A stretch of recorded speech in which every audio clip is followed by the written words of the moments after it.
Okay, so this is session 6, the last session for the Cloud HPC Symposium. The theme of this session is HPC barriers, Cloud HPC barriers and opportunities. And I'm Bruce Demora from IBM Research, and I will chair the session. So we have 3 presenters today that will present past or ongoing work relevant to supporting HPC in the cloud. So, each presenter will have about 20 minutes to present, and then we can have a 5-minute Q&A. I think we have a little bit of buffer, so if we go over a little bit, I think that's okay. And anybody can, choose to queue up questions in the chat, or you can ask them after each presentation is completed. I think our first presenter is going to be Prateek Sharma. Prateek is an assistant professor of intelligent systems engineering at Indiana University in Bloomington. And Prateek's research focuses on improving the cost, performance, and efficiency of cloud computing platforms. And Prateek, you have a video, which I have. And as soon as I share my screen, I will start that video. Let's see.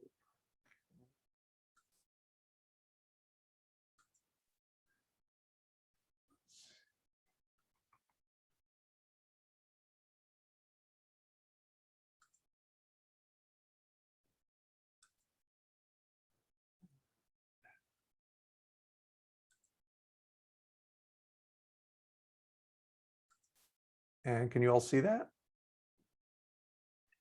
Yep. Okay, here we go. My name is Prateek Sharma, and I am going to be talking about running scientific computing applications on low-cost transient cloud servers. So we are seeing a new trend in scientific computing. Bruce, I think the volume is a bit low. AI and data-driven techniques are being used to supplement and complement classical scientific computing applications such as simulations. It's up all the way.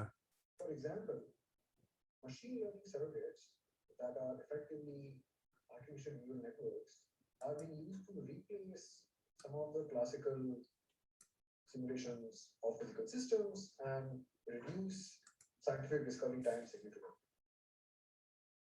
So this new class of applications can be an ideal match for running on cloud platforms. The cloud can provide scalability and ease of deployment for such applications. It can provide a large number of data storage options for storing the training data at various cost and performance trade-offs. And it can provide the new computational accelerators, such as TPUs, that are used for accelerating the machine learning parts of these scientific computing applications. However, the high cost of cloud servers remains a barrier to adoption. So how can we reduce the cost of running scientific computing applications on the cloud? So one option is to use what are called as transient cloud VMs. These are extremely low cost VMs that are up to 10 times cheaper than the traditional on-demand VMs. However, they come with a catch that these VMs can be preempted and forcibly terminated by the cloud provider unilaterally. For example, Amazon EC2 Spot instances, Google preemptible VMs, and Azure Batch VMs are these very popular transient cloud VMs that allow applications significant cost savings. However, the central challenge of using transient VMs is how do you handle and how do you mitigate these preemptions that are essentially sudden fail stop failures? So there are 2 main techniques. The first is to use some kind of a fault tolerance technique, like periodic checkpointing or migrating the application from a transient VM to an on-demand VM. The second common technique is to carefully select the VM type that you're running on, which means if you select the right combination of VM size and its geographic location, you may get certain different preemption characteristics that your application can withstand. So these and other techniques that have been proposed, they all require a sound understanding of when and how frequently the preemptions occur. So in other words, A preemption model allows us to capture characteristics like the mean time to failure, which are then used to determine the optimal checkpointing frequency. So in this talk, I'm going to give you an overview of a system called SciSpot, which is a system for running scientific computing applications on top of Google preemptible VMs. This allows us more than a 5 times reduction in cloud computing costs, and as compared to the more traditional on-demand VMs. So we developed a new bathtub preemption model for Google preemptible VMs and use this model for developing various policies for scheduling, VM selection, and checkpoint. SciSpot's main idea for deploying applications is that large number of applications can be deployed as a bag of jobs, which are specifically popular in for doing a large amount of parameter sweeps and sensitivity analysis, etc., and as a common workflow in a lot of machine learning driven simulations. Okay, so why do we want to focus on Google preemptible VMs? So transient VMs like EC2 Spot instances have been extensively analyzed and used for a large number of applications. This makes sense because they are the original transient VM, and they also have a very interesting price-based preemption model. So for most of their lifetime, spot instances were terminated if their dynamic spot price increased above the bid price. And so as a result, dozens of preemption models and model-based approaches have been proposed in literature. But in this talk, I'm going to focus on the Google preemptible VMs, which have a flat price, so they don't have dynamic pricing. And so the earlier price-based approaches that have been proposed are not applicable directly. They have another very interesting feature in that their maximum lifetime is 24 hours. That means that the cloud provider will forcibly terminate the VM either at the 24-hour mark or at any other point before that. So thus we have this unique aspect of temporally constrained preemptions. So to understand the nature of this temporally constrained preemption model, we conducted a large empirical study by launching more than 1,000 Google preemptible VMs.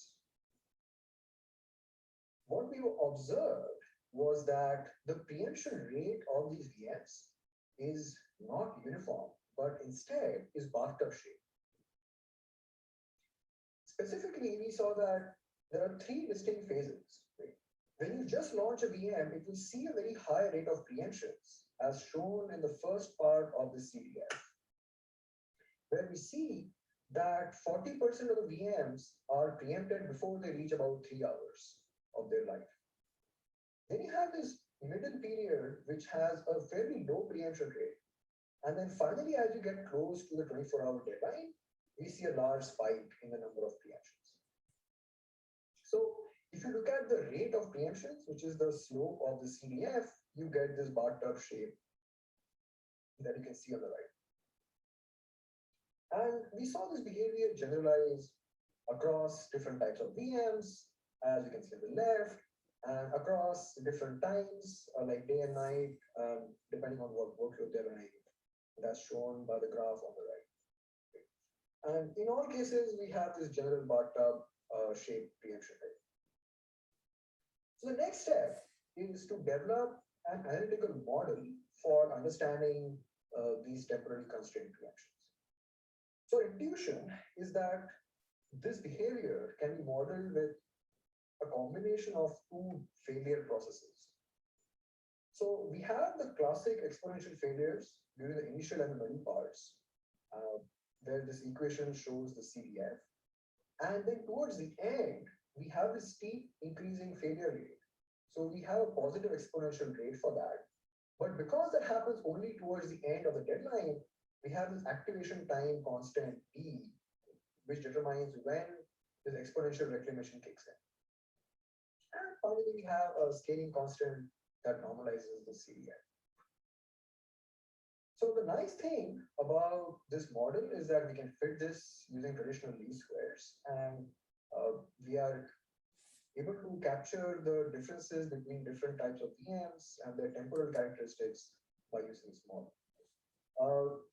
The model is shown by the black line in the figure, and the figure also shows the other probability failure distributions that we looked at, such as the classical exponential, the Weibull distribution, and also the Gompertz-Makeham distribution. So all of these distributions are not able to capture the three different phases, and so we sort of needed to develop our own model. And of course, you can differentiate this to get the probability mass function, which gives you the bar-top shape, which is shown in the inset here. So our analytical model allows us to develop many scheduling and optimization policies. So for example, when a new job comes in, a decision we have to make is whether you run it on an old VM or launch a new VM for this job. The trade-off is that new VMs have a high preemption rate, and reusing a VM, can be beneficial depending on the length of the job and the age of the VM. So we can capture this trade-off by computing the total expected make span or the running time of the job, which is equal to its original running time plus the recomputation time, which we can compute by using our failure model. Right?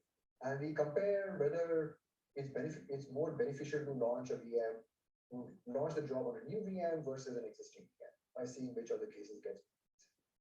Our model is to develop an optimized checkpointing policy. So classically, you would use something like a Young-Gray checkpointing, which does pure checkpointing depending on the NPTF. But in the case of the bar-top preemptions, there is no one single mean time to failure because it's not a memoryless model. So we have to come up with a new dynamic programming approach to compute this optimal checkpointing schedule, again, depending on which depends on the length of the job and the checkpointing cost and what is the current age of the VM. And the output of this is the specific points in time when job checkpoints are actually taken. And you can find more details about this in our HPC paper. So we implemented these two and other policies in our framework SciSpot and conducted empirical evaluation of the performance and the cost of these three different scientific simulation workloads. The first thing that we're interested in is what is the reduction in job failure probability when we are using our policy and our model.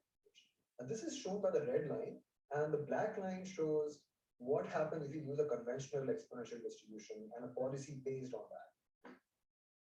So because our VM reuse policy does not launch jobs near the end of a VM's lifetime and adjusts to the job's running time, we can reduce the job failure probability significantly by almost 3 times. And note that the job failure probability with our policy is sort of always lower than a memoryless policy, which are found in literature. Because we are doing this job scheduling intelligently, although we face preemptions, these preemptions are generally at the start of the job, which reduces the total running time of the job even more. So we observed an empirical only 3% increase in the running time of jobs because of preemptions. And if you run these 3 different applications on SciSpot, you get about a 5x reduction in cost compared to running these applications on on-demand servers. This is accounting for the increase in running time with preemptions and all the other overheads. So to conclude, scientific computing applications see an increasingly large benefit from cloud deployments, and using transient VMs such as Google preemptible VMs is an appealing way to reduce costs, but their frequent preemptions and specifically their fixed 24-hour lifetimes present a number of challenges, and SciSpot is a system which addresses some of those challenges.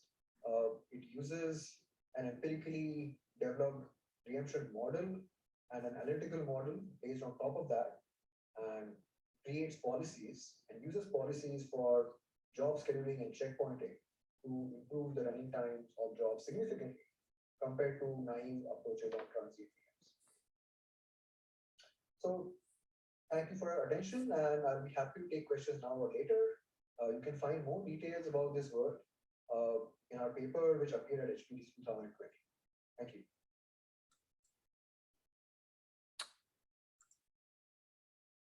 Thank you very much, Prateek. We can take questions now. Let me see if there was anything in the chat. No, there weren't any in the chat. Does anybody want to or have any questions? I have a question, Bruce. So Pratik, great talk. Obviously, I've already seen your paper before, but I just think it's super interesting work. I guess you sort of confirmed what I think some people had seen anecdotally with Google with the early terminations versus the late terminations. Have you looked at any of the other cloud providers as well? Because it'd be interesting with Amazon, with their move, with the sort of the change in their spot market model, really, where they've pushed volatility from the spot price to the actual termination. I'd love to see if they had similar trends or what the story is there. Yeah, that's a good question. I think so. I'm not very sure about how the Amazon, whether the Amazon's pricing change reflects a similar change in the failure dynamics. From what I understand, it's mainly to make consumers happier, to reduce, price volatility. So that's my sort of superficial understanding of it. We haven't done a similar empirical study on that because you launch a large number of VMs and it costs money and all that. Similarly, for the Azure batch VMs, this is the same story, right? It's kind of uncertain as to what their availability dynamics are. I think one thing we were trying to do with our work is to show that such a empirical approach is possible to do for other cloud providers, and kind of a call to action to the community to try these kind of techniques on other cloud providers, and also to hopefully force the cloud providers to give us a little bit more data, or at least if they can provide failure distributions like these at a coarse granularity that can help applications to develop all sorts of advanced policies. And they don't have to reveal much internal secrets or anything like that. It's just a simple CDF. So that's what we're going to go for. How far can you go with a simple CDF? And you can do pretty good things. It'd be super interesting to see if the CDFs, the distributions look different between the cloud providers. Then you could have some interesting strategies around workloads and cloud providers. So I'd be intrigued to see it, but I like you, I worry about the cost of actually doing an empirical study, and have been thinking what would be nice is if we could provide some sort of like service that other people could plug into and give us their termination data that we could then study, because it just seems too expensive for us to do the way you've done it there. It's great once, but doing it many times, we're not made of money. No. So that's a great idea, actually. We sort of crowdsource this, and for people who are using these transient VMs, say just tell us when it got terminated, and that would be.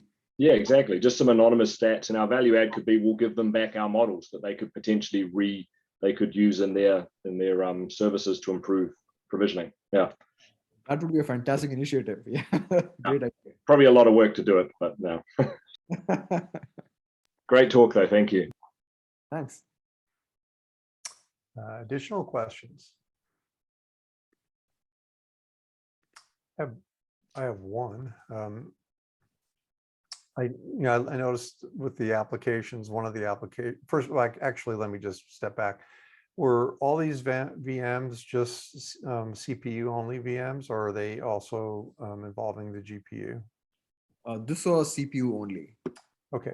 Do you anticipate that the model at all would behave differently with VMs that included GPUs? Like Lulesh, for example, is one of those apps that can be highly accelerated by a GPU. Of course. So we have, if I remember correctly, we do have some preemption data also for GPU VMs. It also had the bathtub behavior. Right. Their failure rate is slightly higher because they are more in demand. Yeah. But it's the same is the same fundamental bathtub shape.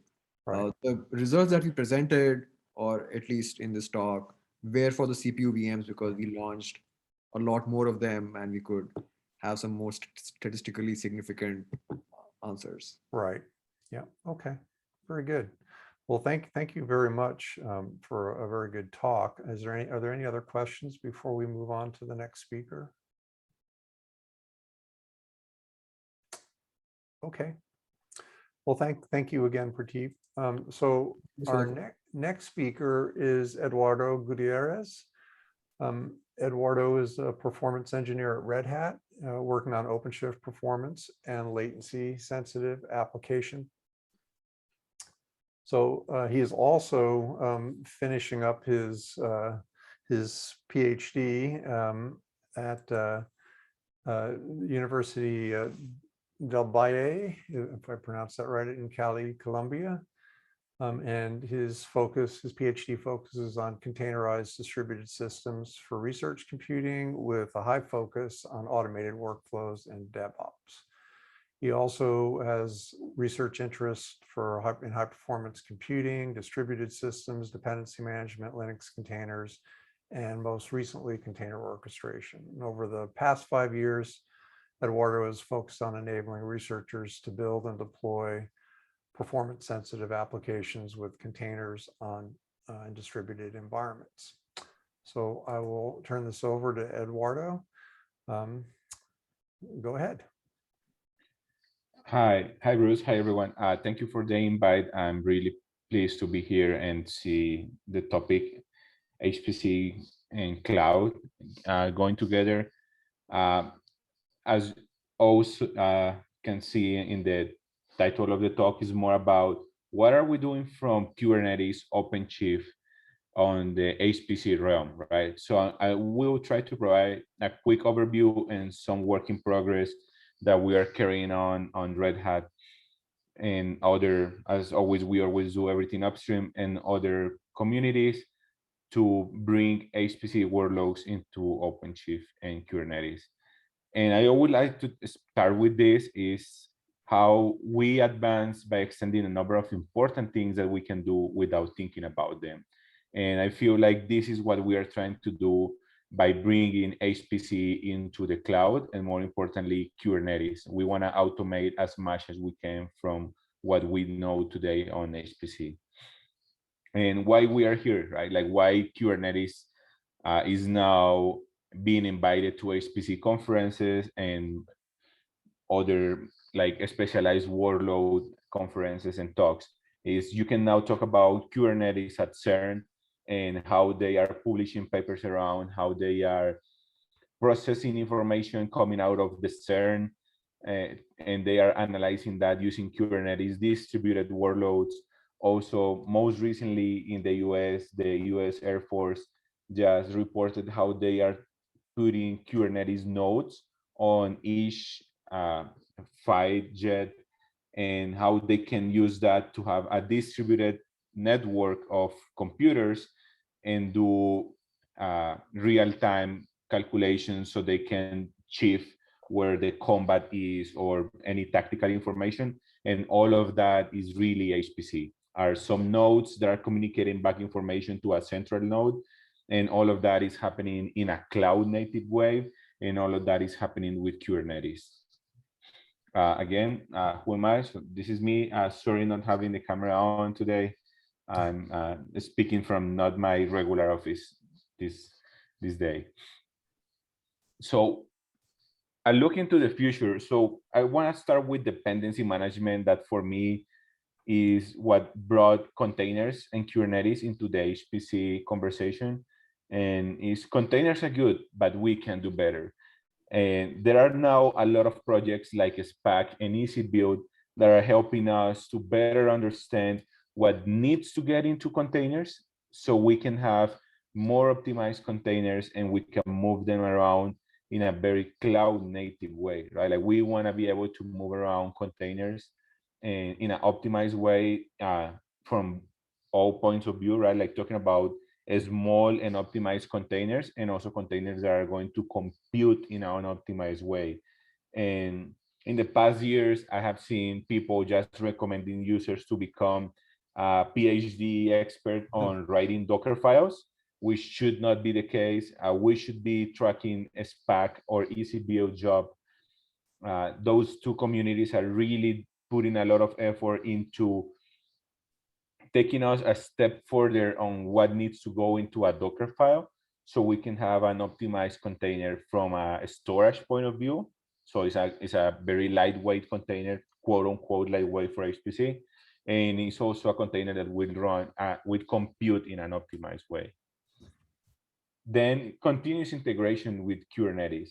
We need to move beyond regression testing. All I see right now with Kubernetes and Openshift in optimized compute workloads is people just testing if it builds and maybe if the APIs are there, but we need to move beyond that.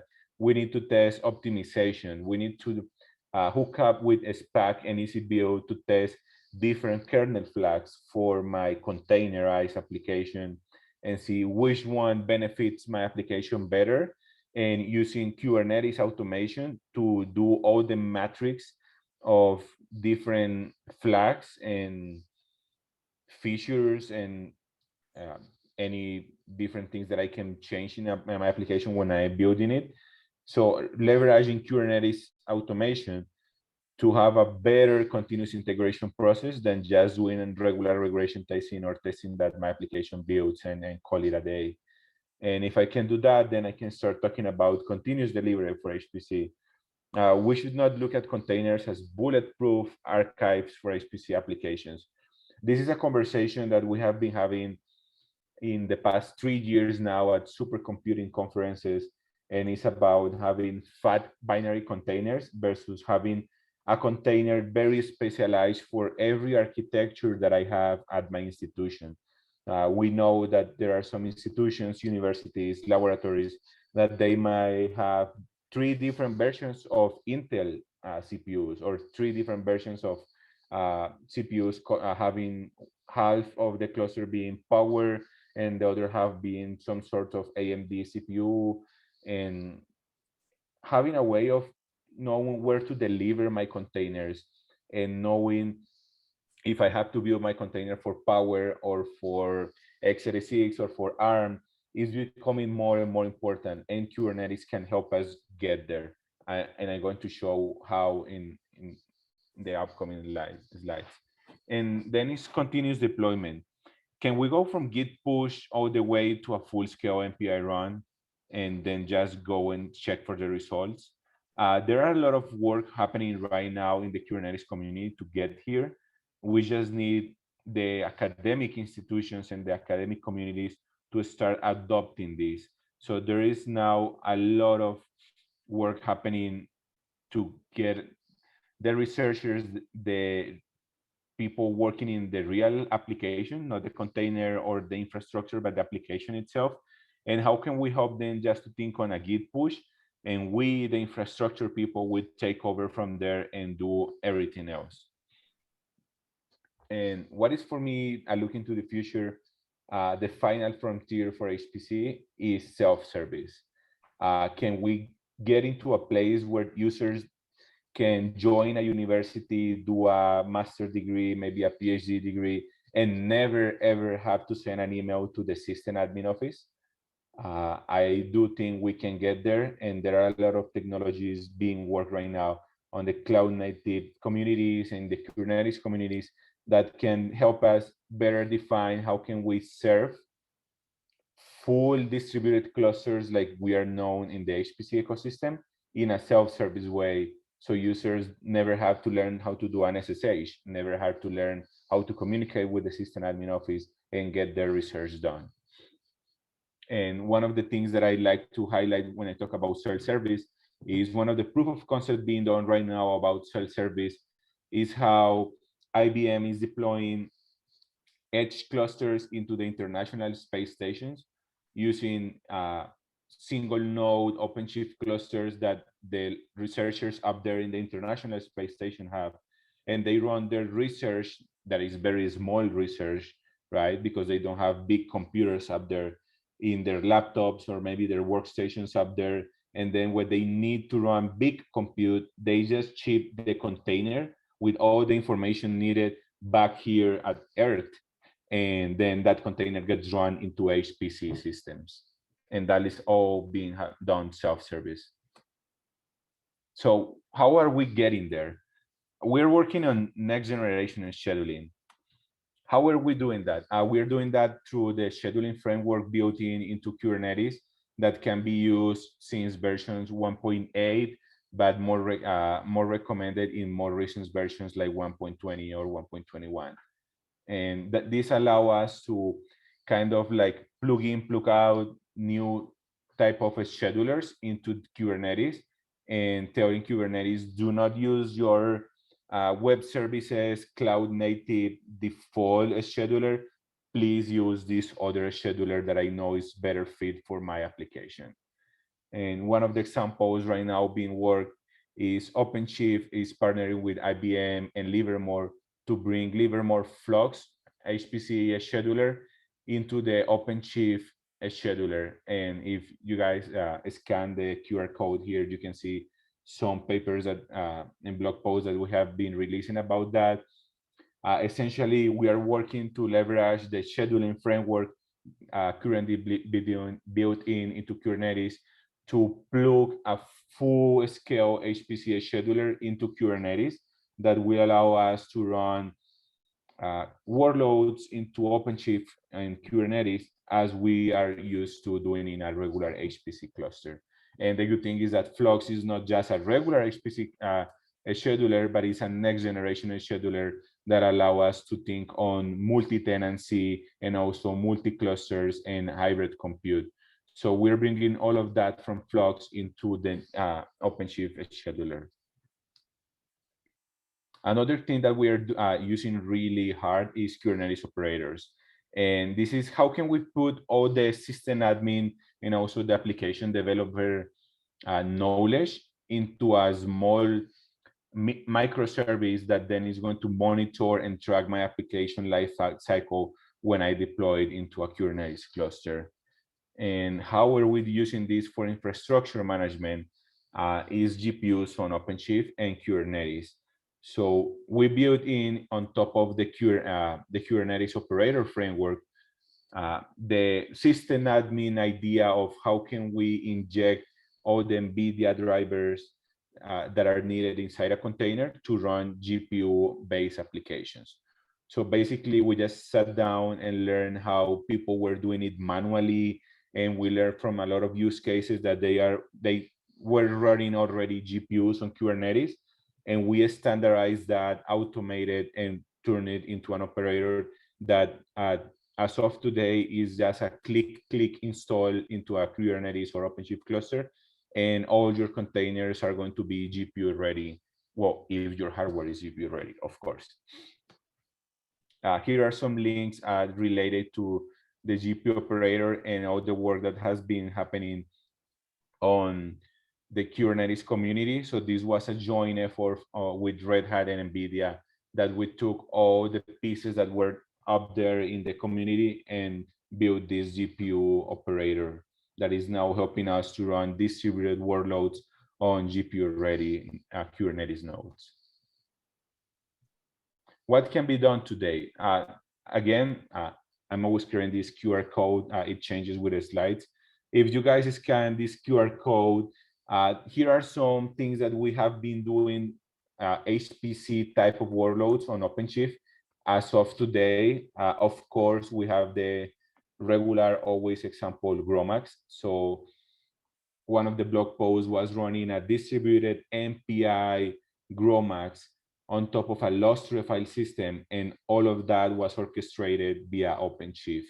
And there are also other examples that prove that you can now run HPC workloads on Kubernetes, and more specifically OpenShift. That is where we are putting a lot of effort to enable hardware specifically, and also enable new type of scheduling frameworks on top of Kubernetes. Where are also we going with HPC and Kubernetes? Data science. What can be done today? So these are a lot of vendors and ISVs that have their eyes on Kubernetes to run data science and big data, all of that towards doing AI, ML, using all the APIs that Kubernetes provides to do automation. And all of this is happening on MPI ready Kubernetes cluster that has also NFS server underneath and is running on top of GPU nodes. So it's not just the regular Kubernetes cluster that we are used to on the cloud for running web services, but these are Kubernetes clusters that are running on top of nodes with NVIDIA N100, A100, and we're also now working on how can we do this with InfiniBand networking and enabling all the hardware that we are used to in HPC for running data science and big data on top of Kubernetes. And mostly, as my first slide, looking to do the same that we are used to on HPC clusters, but leveraging Kubernetes APIs for automation. So this is the value add that we are trying to bring into HPC, is all the automation via API-driven workloads that Kubernetes provides, right? Like we are going to be doing the same at the end of the day that we can do on a regular Slurm HPC cluster. But the thing with Kubernetes is that you can automate a lot of that and get time allocated for free for you to think on the next job that you will be running instead of just monitoring a Slurm as we are used to in HPC.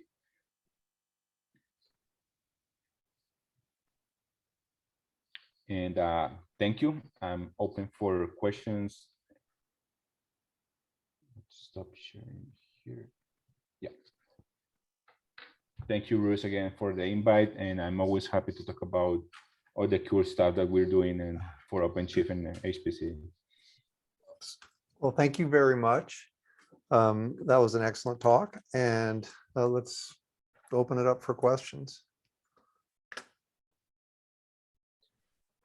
So yeah, that was great. I just have a comment, not a question. It was very interesting to find out that there are Kubernetes containers flying overhead. Yeah. And it's at Mach 2. But what's the, like, to make that, I think, trying to convert that to a question, is that, do you see with the entire kitchen sink being part of Kubernetes now, it's such a gigantic ecosystem and complex framework. Do you see some kind of a trade-off here in terms of deploying maybe relatively simple applications on such a complex framework, or do you think that Kubernetes now is too big to fail and it's inevitable that everyone has to become a Kubernetes expert to debug and optimize their setups? Thanks. Oh, by no means. Yeah, Kubernetes is too big and it fails a lot. As always with distributed systems, right? Like even in a regular Linux deployment on a distributed system, it's hard to get beyond 100 nodes. Why? There are a lot of PhD trying to understand why, but yeah, is distributed systems. For me, Kubernetes is all about automation and intra-teams communication via APIs. That's the value added. If that's what you are looking for, go for it. If not, you can have everything you are looking for in a regular Apache server running in your Linux machine. So why the US Air Force and others are looking for having Kubernetes nodes into their machines is for things that we are looking at our day life that is over the air updates, right? Like how when we are driving our cars right now, our cars are going to update their Android Auto applications, right? And all of that is happening on what we call today as over the air updates. And containers are the best thing for that. Like that's one of the things that containers were born to do, is making updates easier. You just change the container version and you are basically running a new version of your application. You don't have to think about the new dependencies, anything. You are just changing the name, and Kubernetes notice that there's a new name for the same application and it just updates it. So when people say, like you said, like Kubernetes is too big to fail, no, it is too big and it fails a lot. So if you want automation and you want to do a lot of things via APIs, right? Like if you have a lot of developers at your HPC institution that are good with Python and managing API calls with Python, you guys can go really crazy using Kubernetes, because then you can build mini applications in Python that are going to leverage these APIs, and you can then start plugging this with that using Kubernetes. So that's the value added for Kubernetes. The hard part is what we are doing as a community is enabling the hardware for Kubernetes and for containers.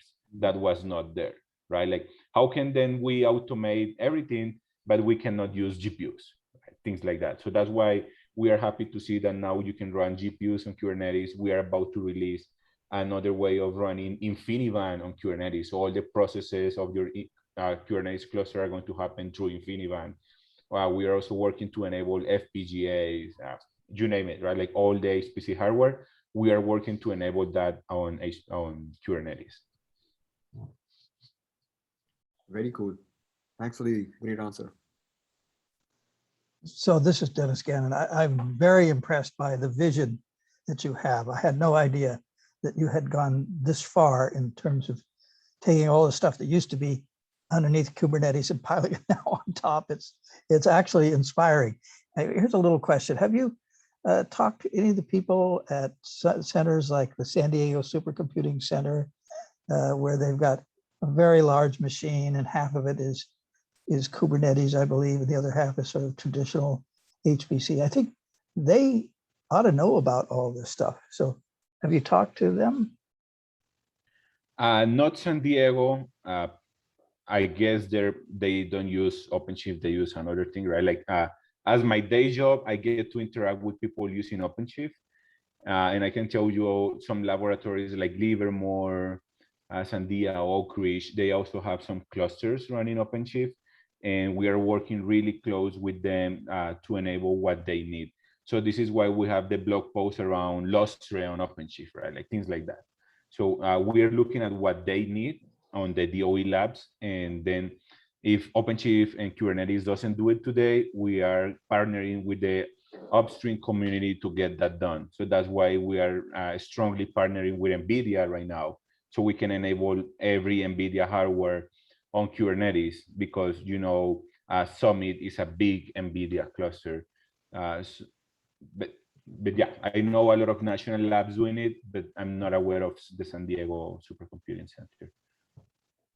Thank you. That actually answers my question pretty well, because the DOE labs, well, they're not necessarily visible to those of us that are outside of the DOE, but I know of those machines, and those are very impressive application environments. And so if you're doing it there, then it's got to come. Thank you. For sure. We have time for a couple more questions if anybody has any.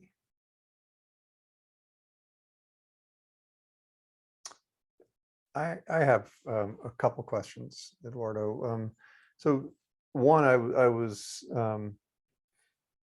I guess interested in your comments about SPAC and Easy Build, because we certainly got a lot of feedback from our national lab partners and collaborators, and they heavily depend on SPAC and Easy Build, and certainly I think both of those will actually generate a Docker file. But I mean, do you see other tools making it easier for the community of HPC developers that have millions of lines of code? Do you see other tools that are coming out that'll help with that transition of all those lines of code into containerized applications, and also producing YAML files so you could actually launch them in OpenShift and other Kubernetes clusters? No, I am aware of other two tools. Not for for HPC, if we say like weather research or health research, no, the answer is no. SPAC and Easy Build, SPAC for America and EasyBuild for Europe. They are the leading applications on this, right? Yeah. There are two other tools that I could say that is NVIDIA has a tool that is the NVIDIA Container Maker. And there is another tool made by Bill Gray from Red Hat, also called ML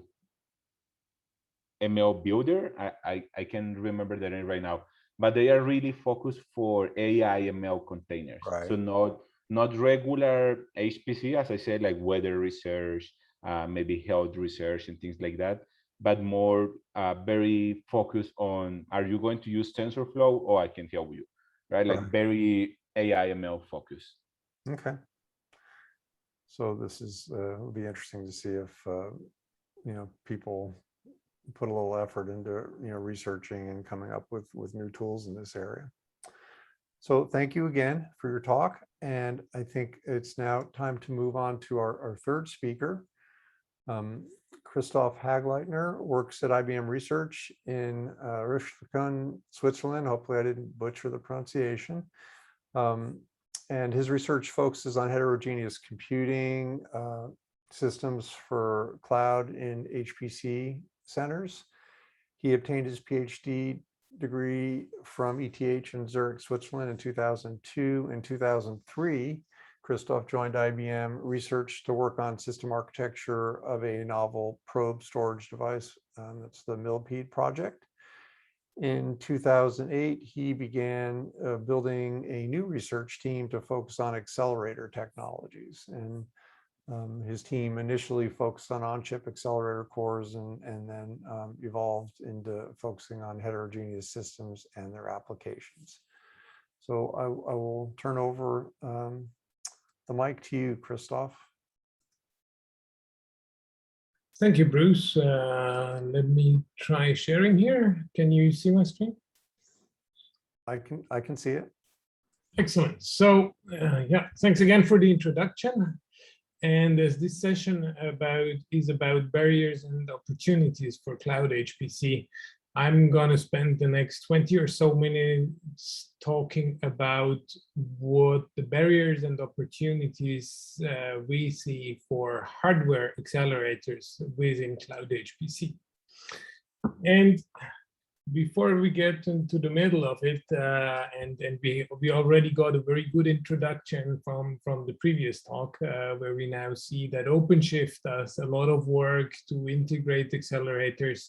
But I think we need to look at the complete stack, and that's what I'm going to try to do for the coming couple of minutes. And so when you now go to any of the websites of the big hyperscalers, you see that really Cloud HPC has arrived. So you can go to AWS, you immediately end up with their offerings for high performance computing. You can go to IBM, their own website, or you try Azure, and you get a slightly different picture when you go to Google. Or you can even find some providers like Nimbix, by the way, just has been acquired, that specialize exclusively on Cloud HPC. And let me just get some background noise out of the way. I'll mute myself for a second.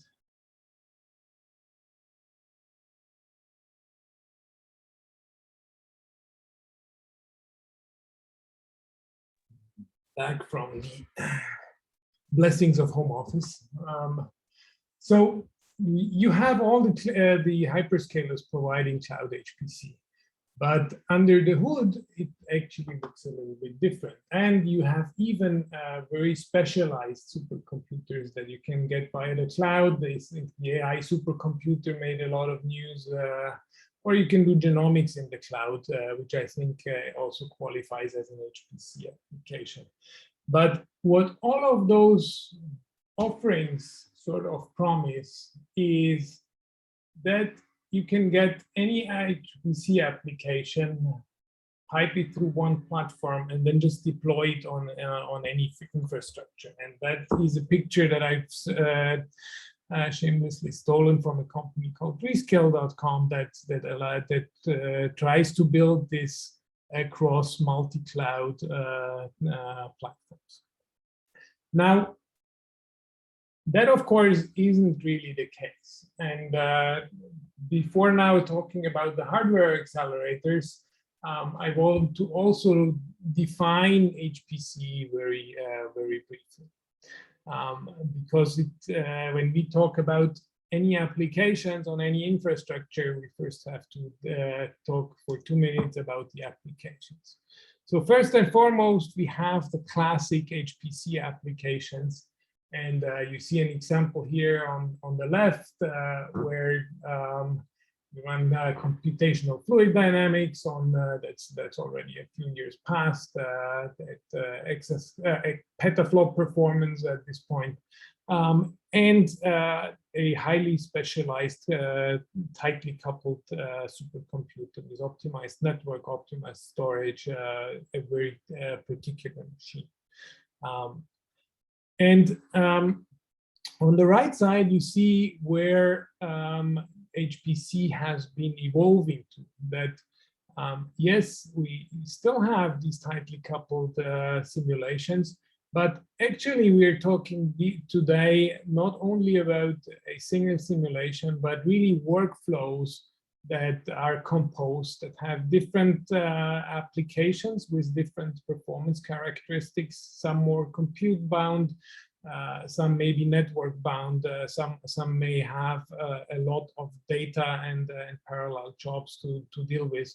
But overall, HPC has evolved so that it includes both the tightly coupled as well as those workflow types. And I think we cannot leave that aside when we talk about the applications that we want to map, because what the workflows essentially do is that they have extended the reach of HPC from verifying a hypothesis that, as we did it previously, to the whole scientific cycle, where we really follow these workflows that allow us to answer a lot or use HPC support to answer more of the questions in the cycle of scientific discovery.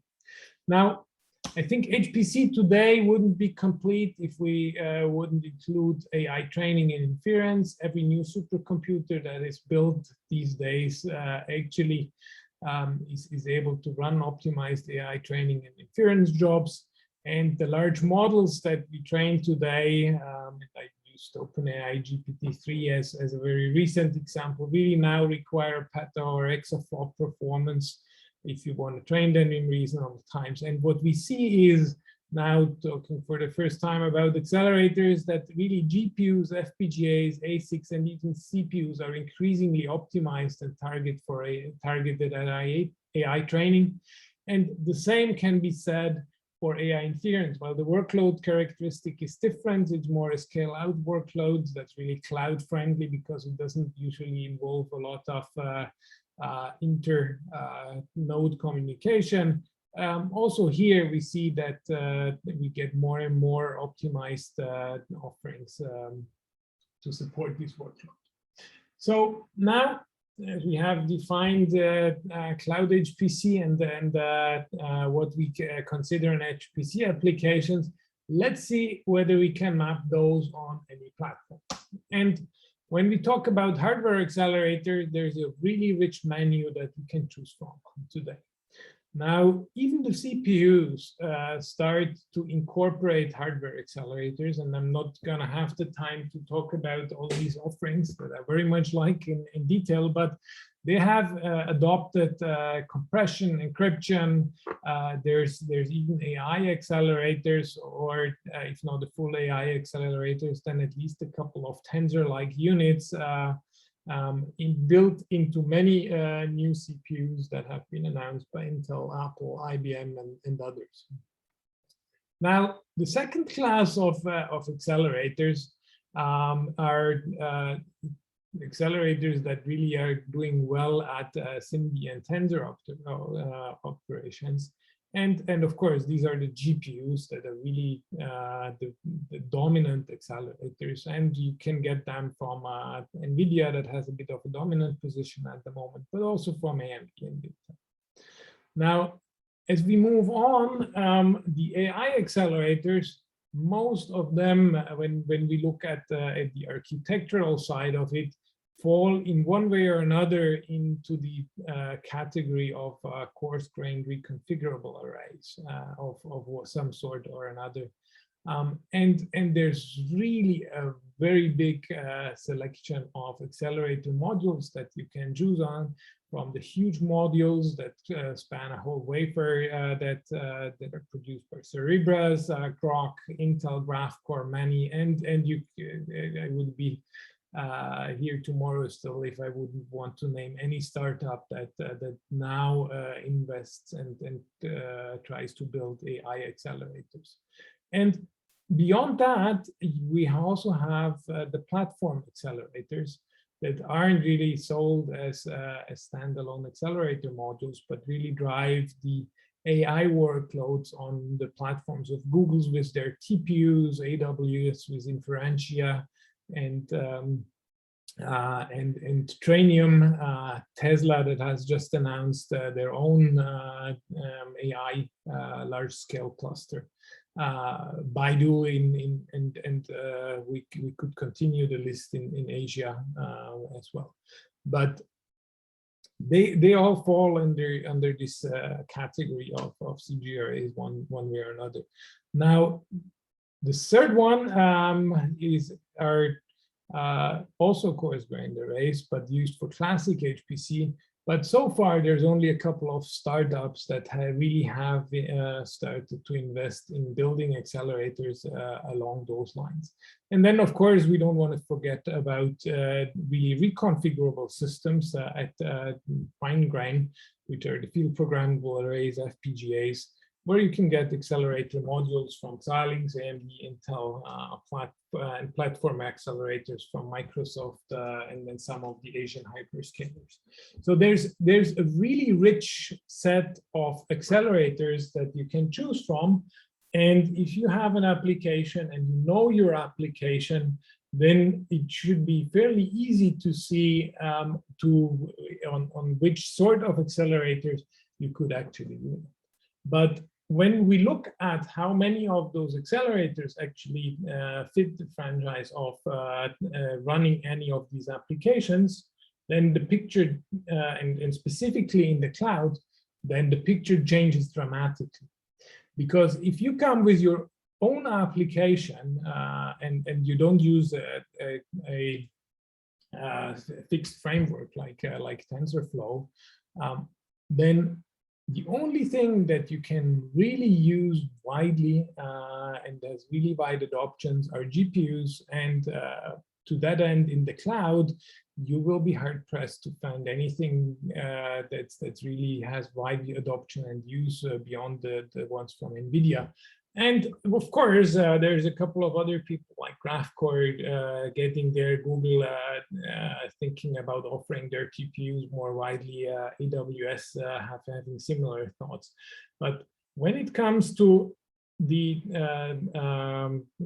using your own HPC code, be it in any of the previously mentioned disciplines, there's really not much that is available at this point.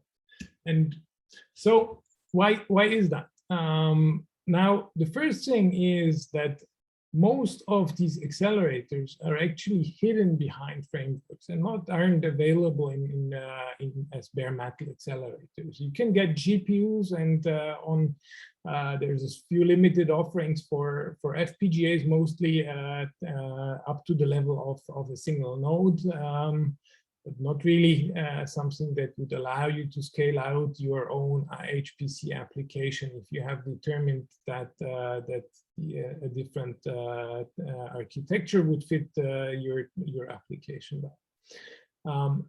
And then we heard about the real value of serverless offerings or spot instances when it comes to HPC, because as by the definition, you want many of those. Cost is a sensitive issue. But as soon as you start looking for accelerators in these offerings, you will find that there is basically very few things here. And they are usually hidden and not visible on the control plane. So you don't scale the accelerators independently of the host systems that they're currently mounted in. Now, the second thing is that we lack composability across several layers, as well as the clusters, as well as the node configuration. And the final thing, and probably the most important one, is something that has nothing to do with the accelerators themselves. But if you look at the complex HPC applications, you need the design environment for hardware accelerated HPC. And there's a lot of work going on, but as of today, there's very little available per architecture and vendor, but certainly not across architecture and vendors. Also, the cloud offers a lot of tooling, only think about CI/CD, that would help us to design, implement, and debug coarse-grained heterogeneous systems. But all of them don't support hardware accelerators. So in the next couple of minutes, I'm going to show you a couple of things that we're doing to work and work on those, and hopefully sooner than later break those barriers. And I will be mostly using FPGAs as an example.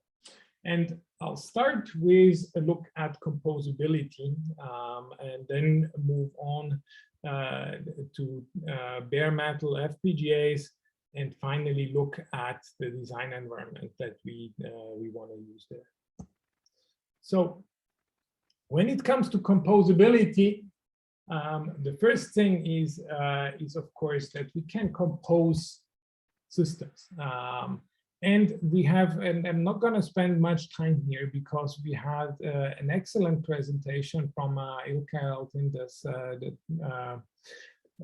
who was mentioned by Dennis before, on how they are already combining traditional systems, AI systems, and cloud systems to basically map workflows to optimized subsystems.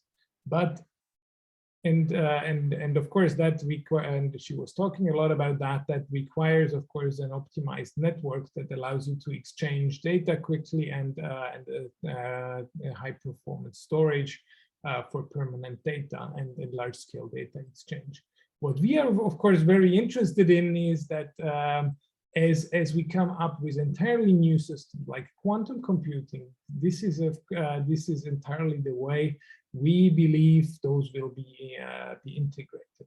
But it's only half of what we want to accomplish when we talk about composability, because within those systems we still have fixed ratios of hardware accelerators to host CPUs.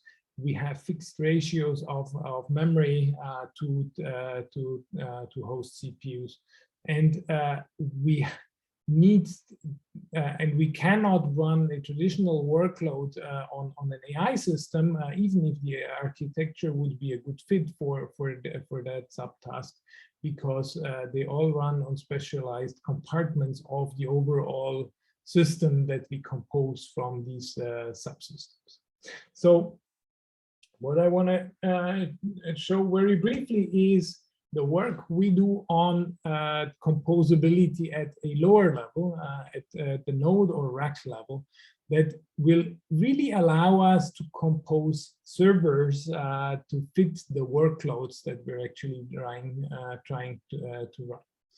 And while what we believe is that we need to take a step back from the proprietary high-performance fabrics that always only span a single vendor, and look at something like CXL that's built on top of PCA, and that really is an open standard that allows us to connect hardware accelerators and compose the systems as we want to be. Now, we have to be very clear, there is work to be done, because CXL, as it starts to come into production today with its 1.1 or 1.2 version, really doesn't offer the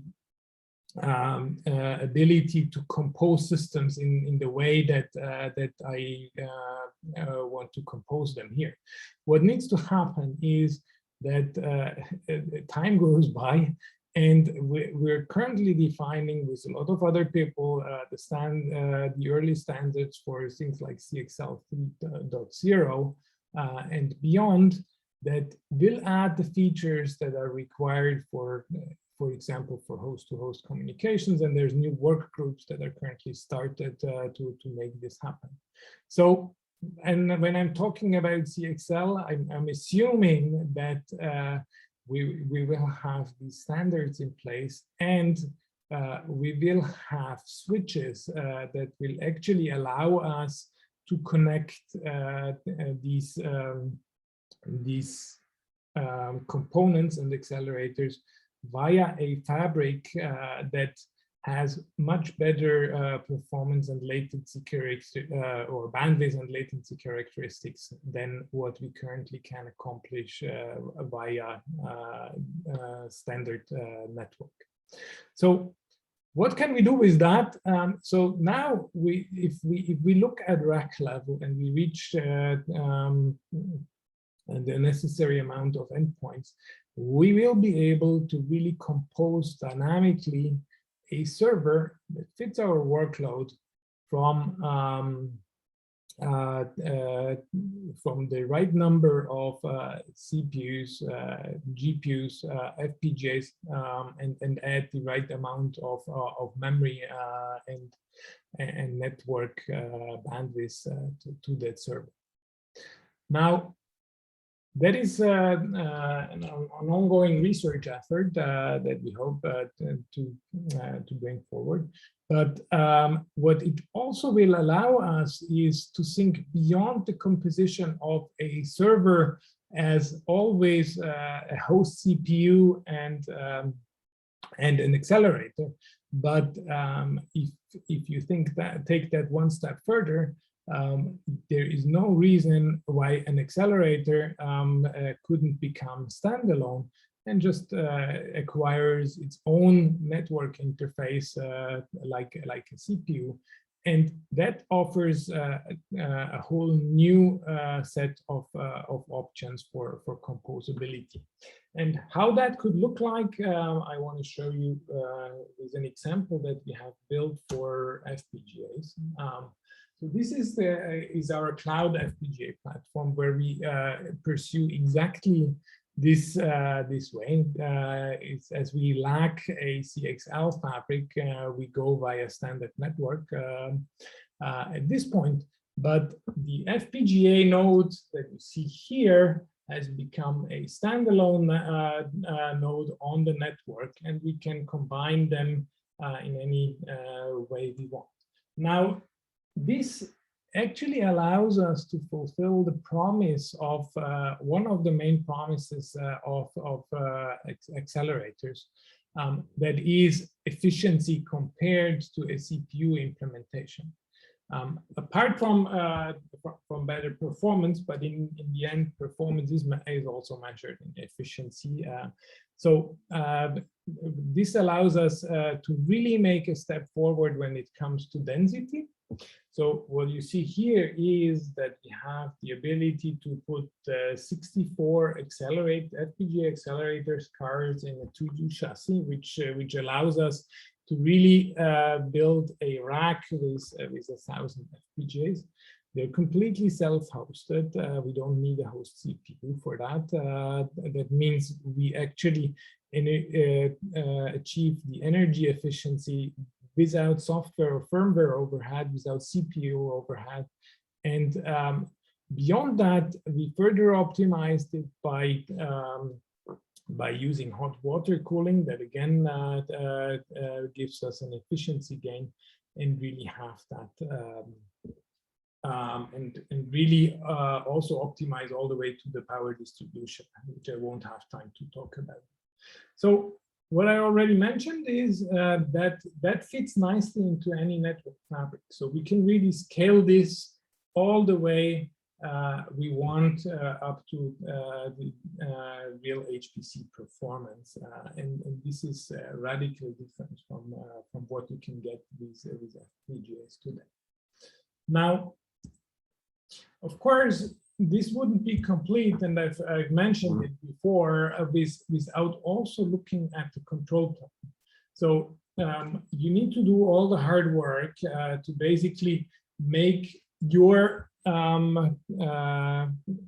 FPGA accelerator not only standalone in terms of running the application, but also standalone in terms of the data center management if you want to run that in the cloud. So you need to be able to have a resource manager that independently controls power supply, is able to allocate, deallocate FPGAs, configure their network, download the image that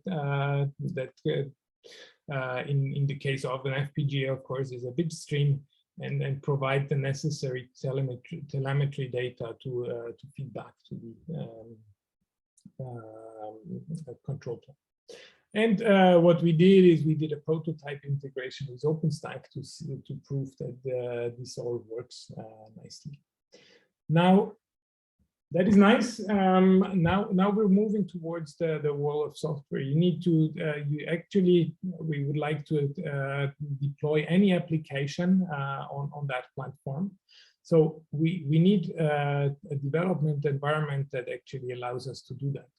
And before we look at the actual kernel that we're accelerating, what we need is something that corresponds to the OS abstraction for a regular server. And that is what we call a shell that provides all the necessary interfaces that towards the network, but also towards the memory, like on a CPU. And what we have built is a shell that allows you then to take any kernel and really make it available as a standalone application on the network. Now, taking that one step further, I mentioned that the accelerators are really absent from the serverless offerings, and so we just at this conference we presented a prototype implementation of FPGAs as this function as a service, where we integrated this with Knative, where you now can really take an FPGA and deploy your the function that you have previously compiled in the same way as you use a serverless offering on a CPU. And what we have been able to prove as we compared to using just a commercial standard cloud FPGA instance that has like it's shown here on the right side, that has it coupled to a CPU or a bare metal CPU for comparison. The provisioning and the energy is really much faster. You can get the 5 to 20x speed up, which means you move from minutes to provision such a server to just a couple of seconds, and we're not done yet. We believe we can make this even much faster. And you get, as I said, with this Cloud FPGA offering, you can really drive home the energy savings that you expect when you invest in compiling your code for an FPGA. Now, the final and last part of my presentation, I'm going to spend to talk about the design environment that you really need if you want to make hardware accelerated HPC, in the sense that you have any application and you compile it to any backend, a reality. And this is an effort that we just started very recently. It's a Horizon 2020 project in Europe called Everest. We're really climbing a mountain here, I can tell you. And if you want to read what the abbreviation really stands for, you can do that on this slide. But what we're trying to do there is now really realize this end-to-end vision, where you have an application, and we took a couple of interesting applications from the HPC world, ranging from weather, so classic HPC, to the more workflow-based things, and some AI applications. And we really want to provide an environment that uses all the cloud features that then allows us to deploy on heterogeneous systems. And for proximity, we don't do any accelerator here, but we prove that by doing CPUs and FPGAs. And we really go from application specification, then to the architecture abstraction, to our programming environment, and then also include execution monitoring, and take it from there. So with our system development kit that we're building here, not only software, we call this system development kit as opposed to the software development kit, because what in the case of an FPGA, we're really building hardware, not only software, we build the entire system. So one core piece, of course, is the ability to compile in that heterogeneous environment. And while I won't have a lot of time to talk about it, there's two important components. The first one is, and that is sort of independent of what we're doing at the hardware level. Many of the disciplines are moving towards domain-specific languages. We see that happening a lot in weather, which we're using as an example for Everest. But we also see that in other disciplines, that you have languages that allow you to express the HPC constructs that you have in a certain domain in a very convenient way. And the second piece is, and we're using MLIR here as an example, is that you need an intermediate representation that is not yet architecture specific, but really allows you then to compile down to your optimized architecture. And in the case of an FPGA, that of course means that finally, from that intermediate representations, you identify the patterns that you can actually reasonably well compile to spatial hardware and run that through their specialized synthesis tool, while the part that runs better on a CPU goes the usual path that we all know very well. So with that, I want to summarize. That was a fast run through, but I hope I have shown you that when it comes to hardware accelerators, there's still a couple of barriers that we have for Cloud HPC. But there's a lot of opportunities, and I think one of the big opportunities are composable systems across the horizontal layer of the vertical compute stack, with composability at the network fabric. Very important at the high performance, low latency fabric that's sort of in between, And maybe someday we'll see that even the on-module fabrics that are completely proprietary at this point may open up. This, of course, requires hardware accelerators which are efficient, disaggregated, composable, and integrated into modern control planes. And I hope I was able to convince you that one can do that, at least for FPGAs. And finally, the core piece to make this all a reality is that we have design environments that not only compile to a single architecture, but allow us to compile from domain-specific languages to heterogeneous computing environments across hardware accelerator architecture and hardware vendors. And again, in the couple of minutes that I had, I tried to show you from what we are doing for FPGAs, which is one modular piece that would be easily combined with other accelerator architectures and portable across hardware vendors.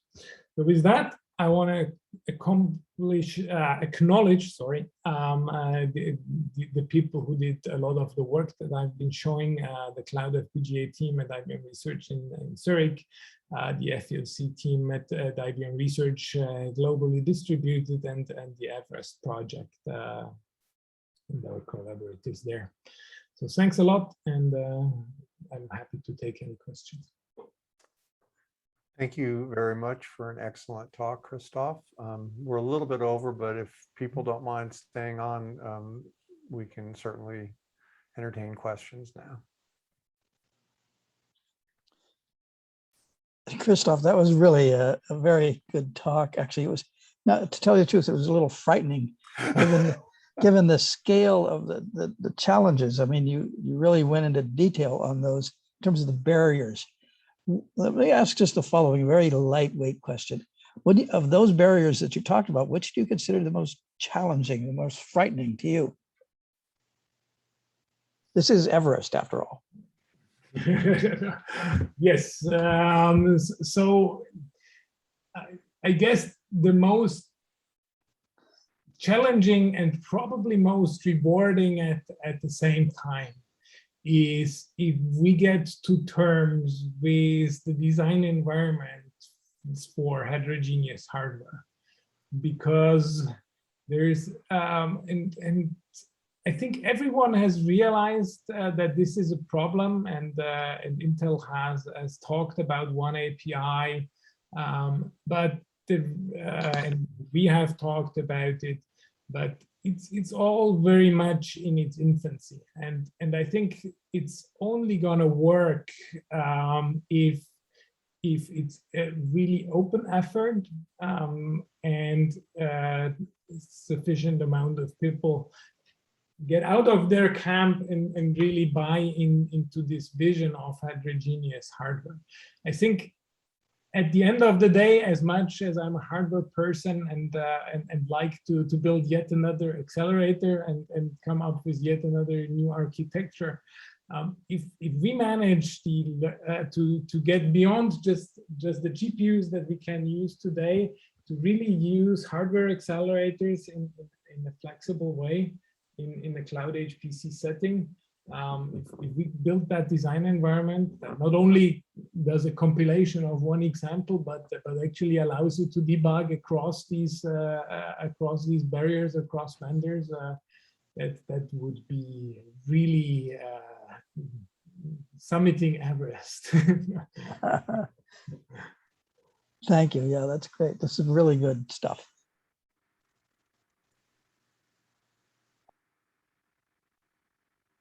I was glad you mentioned the design development environment for heterogeneous hardware, because I do think that you really hit the nail on the head. That is a big challenge, and it's going to be very difficult to get all the independent hardware vendors to come together.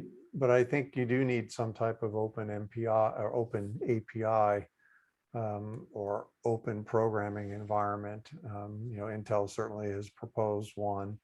AMD has proposed one. So we'll have to see how that evolves. I thought one of the other interesting parts of your talk was the theme of composability, and I think how that impacts the cloud vendors and cloud users, right? Because from the cloud vendors' perspective, I mean, this could actually improve utilization and throughputs, which kind of go against cost, right? So I don't know, what were your thoughts on that? Well, again, I think that this is an essential piece, because if we look at the t-shirt sizes that you get for a cloud VM today, then as long as you have a CPU and a memory and maybe a little bit of storage, those t-shirt sizes that in the end corresponds to a share of a physical server actually work. But if you envision a heterogeneity at the level of a node, then combinatorial explosion tells you that this is not going to get you very far. So you need to think about something different, and I think composability is a possible answer. And until that happens, I guess we will experiment with composability at a higher level. And I already mentioned in my talk the excellent work that's done in a couple of the supercomputing center, and as Ilkay Altindas yesterday presented a lot of work that shows how that these things can actually be useful even at that higher level. But I think the benefit of taking that one step further would be huge. But again, it will A, take time, and B, has a lot of technical challenges attached to it. Yeah, I'd say so. So are there any additional questions?